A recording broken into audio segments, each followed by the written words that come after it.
Hey, hey, hey! Welcome to Friday. We've had the extended teams, but the real team show is here. The final teams. So Terry and Ari did a great job. They did the warm-up act. They had all the shocks. Shout out to Terry, who cursed the side, saying we've got no injuries going in full strength, and the mysteriousness of injuries come in. But as always, I'm joined by your friend and mine, Mr. Leckdog. Leckdog, how are you doing, my friend? I'm well. We've had a rest. We had team selection on Tuesday. We had almost no teams changed on your show, Pom. No changes to the team, but not going to be the case tonight as the teams start to trickle through. And the final team is in. And me and Leckdog just talked off air that Carlton, over the last 6 weeks, have named their team in order. So you can actually cheat. And they've done it again. So Brodie, Kemp, Wheatering, Boyd, Newman, McGovern, Sard is your back line. Akers, Cripps, Walsh is your centre line. JSOS, Kerno, Martin is your half forward line. Fogarty, Mackay, Cunningham.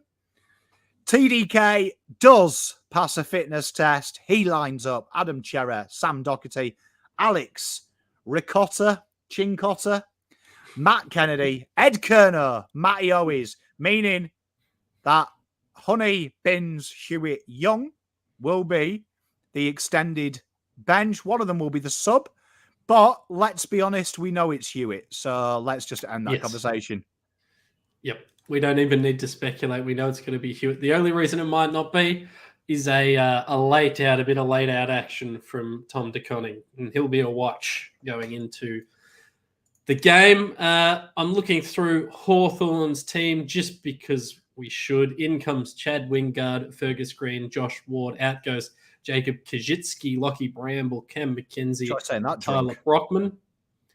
They line up Impey, Blank, Scrimshaw, Seamus Mitchell, Frost, Hardwick, Weddle on the wing, Will Day, Carl Lamon, Warple, McDonald, Nash, half forward line, Bruce, Lewis, Meek in the forward line. So they've actually got a couple of ruck options this week. Ned Reeves, Jime Newcomb, Dylan Moore on the ball, and Butler, Wingard, Green, Ward on the bench, and one of their subs. Their sub will come from Bramble, McGuinness, Ramsden, or Cam McKenzie. So they've gone in with two ruckman, Pom. It'll be Cam McKenzie as well. You know what? Disappointing for Pom, because if those who have watched my preview, if you haven't gone to Pommy and Oz and check it out, but I nailed the teams, bar I went with Lachlan Bramble. I didn't go with Chad Wingard. So the Wingard comes back. Big thing in the AFL. For those to think about it, is Hawthorn have been chatting a little bit of shit. We have a saying in the UK, chat shit, get banged. Very popular in the north of England. Hawthorn quite proud that they haven't lost to Carlton since when? Was it 2010? They've only counted home games. They've only counted home games.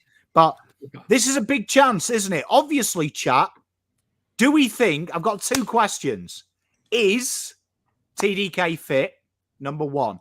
Do you think we are going to see the old late change out Mr. TDK in Young, right? Or the next question is, how do you think JSOS is going to go against Ned Reeves? Because that's going to be an interesting one, because TDK and Ned Reeves are almost identical in output, except around the ground.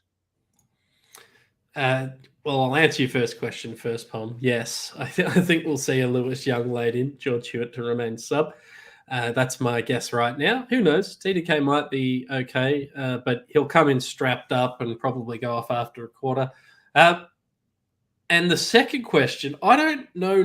I think if it was just JSOS up against Reeves, you could probably make an argument that JSOS can hold his own. The worrying thing is for us is that they've also got Lloyd Meek, who, while they're playing him or starting him in the forward line, he's a relatively accomplished ruckman on his own, and they probably brought him over with the intention of him becoming the number one ruckman. Interesting to note that Pitto Too afraid to face his old team. That's no, he's injured. But geez, it's worrying, isn't it? It's worrying about Pito. Our ruck depth, we talk about this for 2 years. We've been doing this show. We talk about it every week. Our ruck depth is an issue, and it's going to show again this week. Hey, shallower than a kid's fucking paddle pool. But Ugar, $14.99 donation, no bins, no dough, selection team too conservative. You know what? Right, we've got to be honest. Like, no one ever gets complaints about team selection. So it's all good. So gee. The beautiful Dominic, g'day to you. He's a Hawks fan. Let's be kind to him because Dom has commented a few times. He's always nice. You are very well indeed, mate. Fergus Green has been okay at VFL level. Josh Ward obviously stretches us. Carl Amon, the wings are a key part. Carl Amon, in my opinion, one of the most underrated ones. He is tipping Blues by 21. So, chat, talk to me. We're not going to curse the boys with any injury talk. We've learned. But Connor Nash versus Cripps will be a key battle. Now, one thing about Connor Nash and the Cripps battle, one thing that I was really impressed last week, right? Last week was, I think, this is my theory, and chat and Let Dog, I want your answer on the POM theory. I think a lot of the times this year, Carlton have gone back to Cripps can do everything, right? Cripps, if in doubt, put every fucker on Cripps's back. Last week, there was the most rotations Voss has ever had, on the ball, in stoppage and in clearance. I think the big worry for me this week is Connor Nash is one of the most irritating buggers in the world. And Cripper, traditionally, wins his battles against A-listers. It's these guys who nip you under the armpits and say you've got bad breath. They're armed with ignorance. Connor Nash is massively armed with brute strength and ignorance. This, for me, is one of them ones when you look at it, on paper, it's AFL, it's not origami. We should be looking at what Gold Coast did. We battered Gold Coast in the contest, which is their strength. We can wear them down. My concern is in these easy games, Carlton have a tendency to go, it's all right, Cripps is bigger than everyone else. We'll fuck about and we'll make him do it. This is essential here for Cripps that the boys massively rotate. And with Ed Kerno in there, please, for the love of fuck, don't put him in the forward line. Well, I'll touch on Connor Nash first there. He's had a really good year by his standards. He's probably got one of the most punchable faces in the AFL, which can only help in that sort of annoying role. But 24 disposals a game, 5.5 tackles a game. He's been above average. He's having a career best year. He's been really, really good for Hawthorn, considering where they're at. And you're right. It's the kind of guy that'll annoy Cripps, and we know with Cripper that he can go into his shell when things aren't going his way, and he can try too hard to get things going. And there's going to be a lot of talk that we're coming off the bye, and everything's going to need to go right. Because I'm not scared of Hawthorn, right, Pom? But I'm scared of Carlton playing Hawthorn, if that makes sense. Hawthorn don't want to win this game. In no world do they want to win this game. But we're very good at playing our opponents into form. So I will be concerned, as you said, if we focus too much on Cripper, need high rotations. They've also got potentially as a sub Finn McInnes. I think that's his name. Finn. Big Finn. Finn McInnes, who can be that annoying tagger as well. I'd take him in a fight, though. So it's all right. The boys should be able to take him in a fight. I'd back myself in, mate. 3 rounds. Well, I just want to mention Ed Kerno because that's our favourite topic on this show. I'm slightly worried that last week we talked about how the balance was so good we had the right amount of inside mids. There wasn't too many. The pace was good. We've pulled out Cottrell, Cottrell's been suspended and he's playing wing sort of half forward. And we've brought in the slowest midfielder on our list.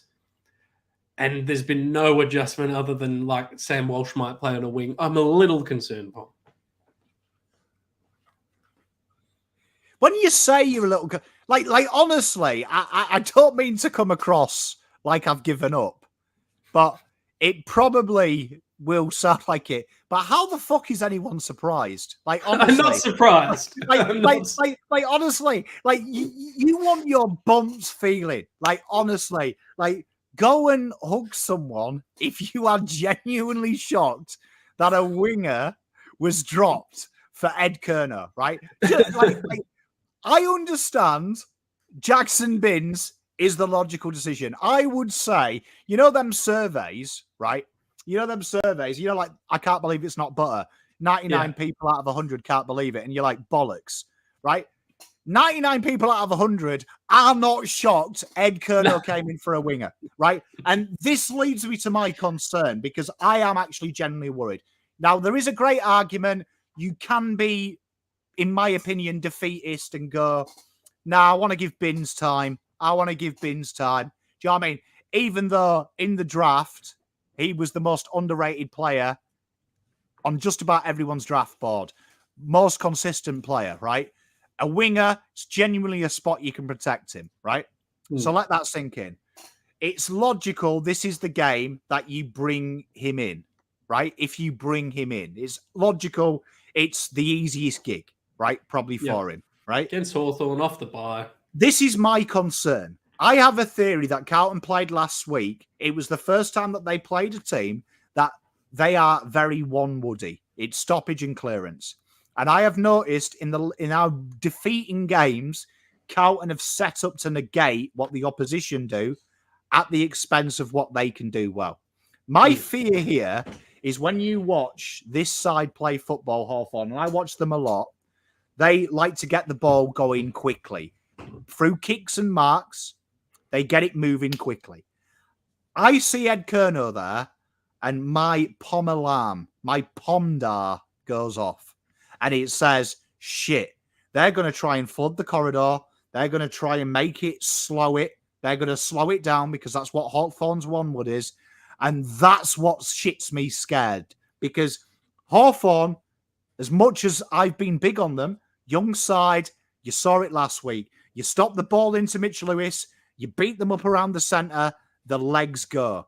I have got a huge concern going into this game that Voss has gone, let's negate what they do and forgot about what we do. Because if we'd gone into this side, Binns in, it wouldn't have made an iota of a difference. He would have got some easy ball. I do think there was maybe an argument, Carlton think long-term, and maybe if I was picking the team, maybe I would have given someone a rest like Matty Kennedy to give Dow the one game to see what it was about and brought Dow and Binns in. Because now what worries me, Walsh and Chera are going to go on that wing. So is Doc, which was quite successful last week. I'll give Doc the success there. I think he can do a job on Amon. But that means one rotation less already out of the midfield, which worked last week, which then means Ed Kerno comes in, which again means we're very flat-paced. And in a foot race, suddenly Hawthorn have got the advantage in that centre, knowing that Ned Reeves is very astute at winning the ball first. I am a little bit concerned. Chat, be honest. Ed Kerno in the team. Why does it worry you? I mean, you're right. We're not surprised. No one is. Anyone who joins teams weekly is not surprised by this. And again, it seems like we're beating up on Ed Kerno. We love Ed Kerno. He's been a servant. But he shouldn't be coming in to replace a wingman. He should be coming in to replace an inside mid if he needs to come in at all. Last week we won because we were bigger and better around the contest, and we were able to push forward, and we looked faster because we were able to basically beat up on a Gold Coast that was pretty down in the midfield. To double down on that and go another inside mid, let's do it. We'll just do it again. Is a concern. Like Will Day, Jai Newcomb, Dylan Moore, they can find the ball. That's fine, and they can be relatively dangerous with it. Will Day's a really solid player, but he's not someone you need to bring in Ed Kerno in for. And if Ed Kerno's not getting negating, I don't know why he's in the team. And yes, Sam Walsh, Chera, Doherty, they can all look good on the wing, but they look good wherever you play them. You can play them in the ruck, they'd probably look better than the current ruck lineup we're able to field. The fact that they have to be used on the wing to accommodate Ed Kerno to me, is a concern that we're still accommodating the beloved, the wonderful, the stalwart Ed Kerner. Why are we accommodating him? It's a bizarre one. I think Dom nails it in chat. I share your concerns. What you've all said, slow, kicking, one pace. I think Dom nails it. Exactly like I was saying, this is from an opposition fan. He'll look at it the opposite way as we try and beat them. He sees it there. It's one of them things that I just find weird. I'd love someone at the club to explain it to me, but I don't think you ever will. It's obvious. You know what it says to me, and this is why I worry, right? We talk about the S word, safe. I think that's a safe pick, and I don't want to hang shit on him, right? Because it's not his fault. At the end of the day, if you get picked, but you know what? There's no one on God's green earth I love more than my nan, right? And she's no longer with us. I wouldn't fucking put her on the ball for Carlton. Right? Do you know what I mean? I love my nana. Like, God bless her. Like, I'd love to give her a little run around for fucking 40 minutes, but she'd be dog shit. And it's okay. Like, my nan would accept it. If she said, Dan, why won't you put me on the ball? I'd be like, you dog shit. Love you, though. Can I have a coffee? So, I want to dig in a little bit into the commentary that the club has put out, because I think we can get a bit of an insight into what they're thinking here. So Ed Kerner, this is in the news, the team selection. Ed Kerner replaces Matthew Cottrell in the team, with the suspended Blue largely playing high half forward since his return to the senior lineup 6 weeks ago. So they absolutely try to steer us away from thinking of Cottrell as a wingman and more as a half forward, which means they're going to play. They got to play it in the forward line. Like, that's got to be the intention here. And you can read it's a very strange sentence about Silvani, by the way, just as an aside. Silvani was one of the team's best in the VFL against Werribee a fortnight ago, playing in defence. However, in the absence of Mark Pittonet, it'll be a wait and see as to what role Silvani will play this weekend. So they don't even know what they're doing with Silvani. Like, you know what it is, ladies and gentlemen? Keep your faith, because it's just the biggest fugazi ever. Hawthorn, they don't know what's going to happen. They're like, who's playing? Who's playing where? But I've just got to the say, eighth time the quintet from Carlton's 2015 draft class have played together. So Wiedering, Mackay, Curnow, Cunningham, and Silvani. It's going to be an interesting one, isn't it? It's going to be an interesting one. So going into this game, chat, what are you expecting? So chat and like dog, what I want you to know is, what are you looking at for this game? Because I think if you're a wise man, and we've got Dominic in chat who's a Hawthorn fan, with all due respect, we should dick this side, right? We should do. If we're serious, we win.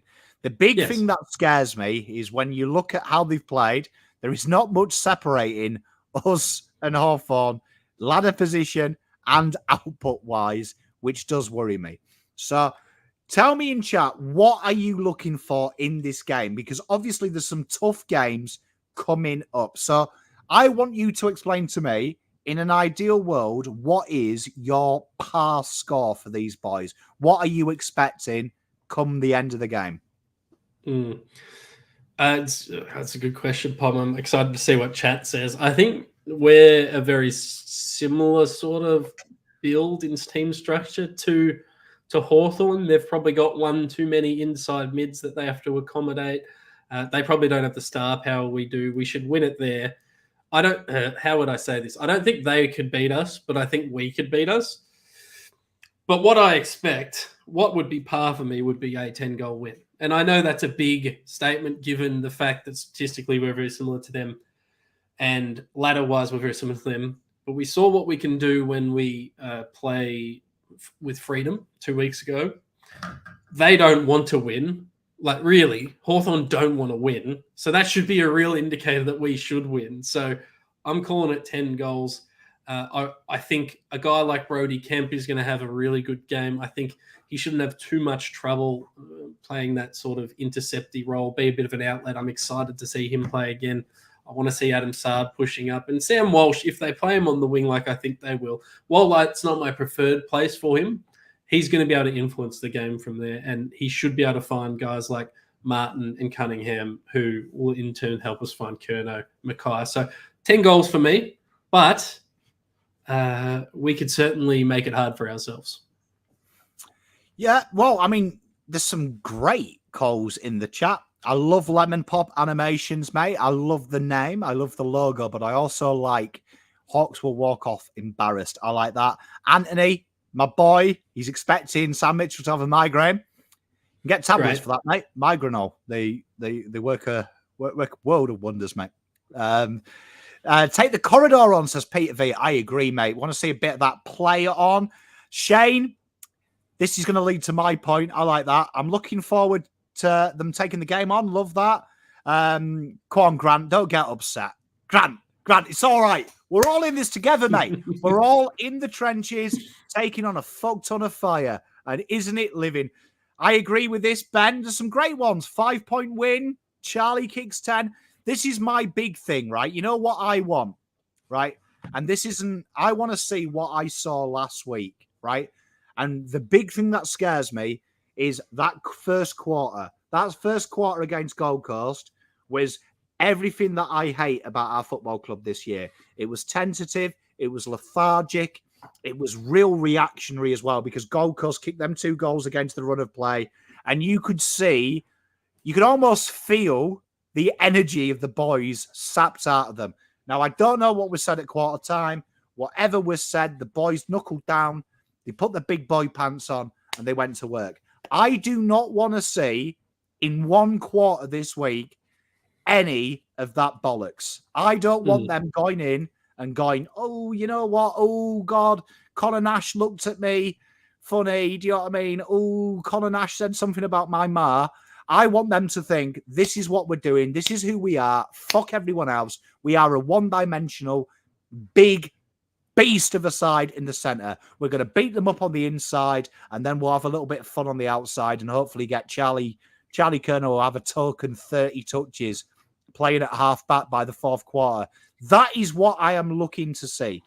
Because Hawthorn, all they have got in this game is 2 things. Exuberance of youth, but number 2, if you keep them in it for long enough, that fourth quarter becomes a nightmare because they will leave nothing there. And that is my fear. I want to see the boys come in and go, we're the better side. We've had a bad start to the year, and pick up where they left off 2 weeks ago. They've had a nice week off. Everyone's friends again. We love life. Come out there, execute, fuck off, go to Fremantle and beat them up because Fremantle are the biggest Mickey Mouse team in the AFL. So what a time to play them. I think what you touched on there about the youthful exuberance and keeping them in the game, we basically have to close the game out in the second quarter and just tell Hawthorn, you're not winning this one.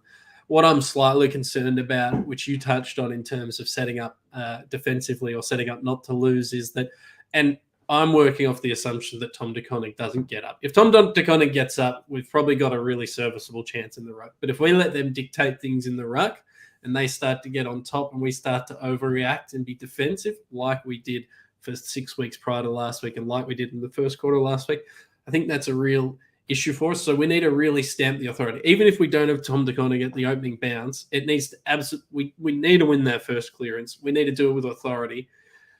And it's going to be difficult. It's going to be difficult, particularly if we don't have an actual ruckman in the side. But I think there's going to be we need to stamp our authority on them early in the game. Be like, no, you guys are kids. You're us from 5 years ago. We're going to win this one. Because you're right, Pom, that if they have a sniff, and we used to do this when we were really shit as well, if you have a sniff, sometimes that's all you need, and you can just power through and enthusiasm can beat experience. So we need to snuff that enthusiasm really early. That's a killer song, isn't it?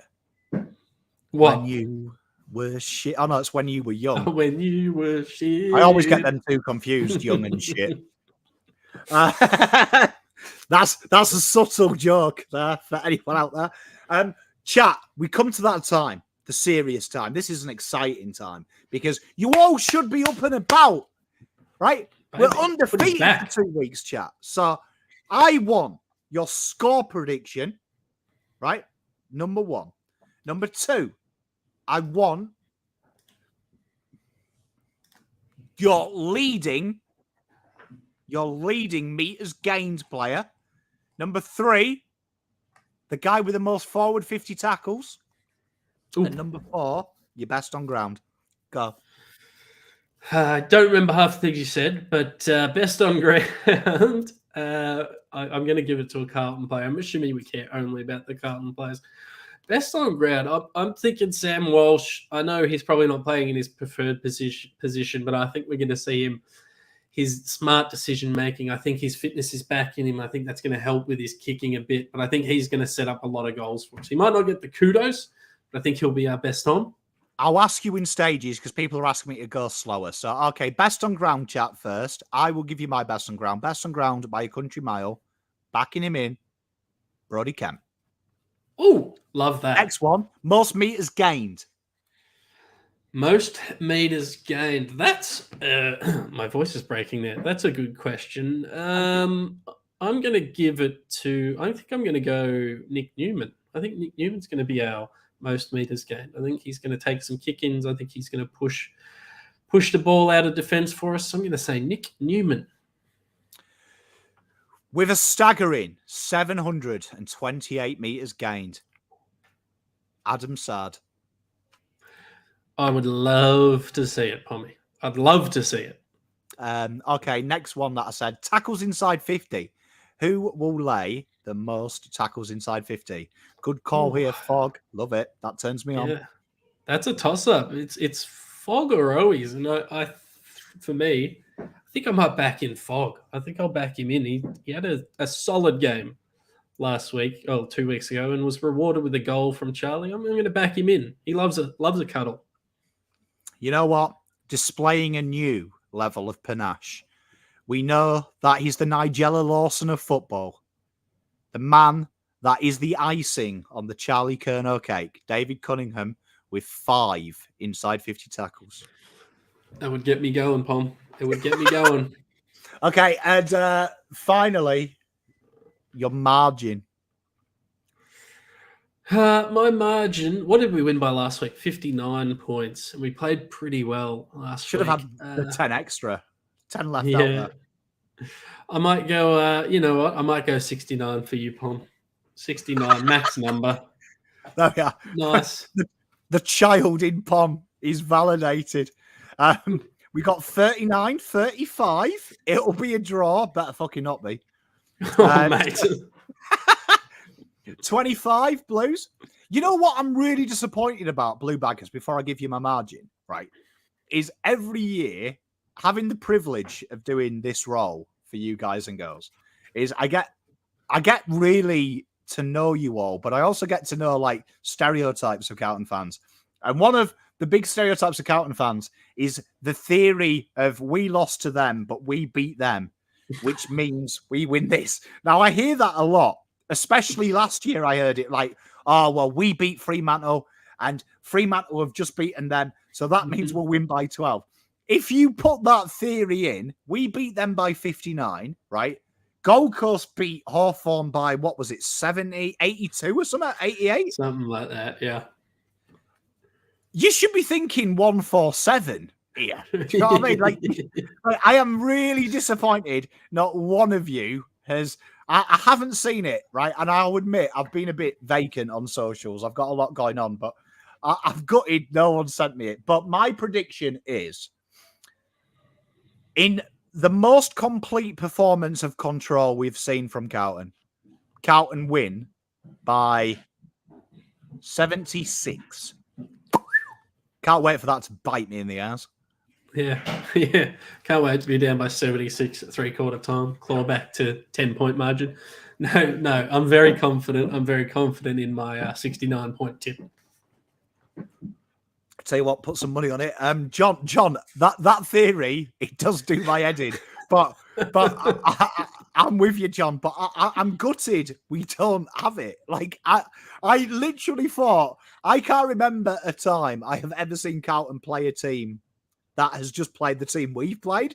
So I was like, it is literally all myriaded in place. It's there for the taking. For someone to do it. Like I have been debating creating a burner just to drop the thing. And I disagree in burners.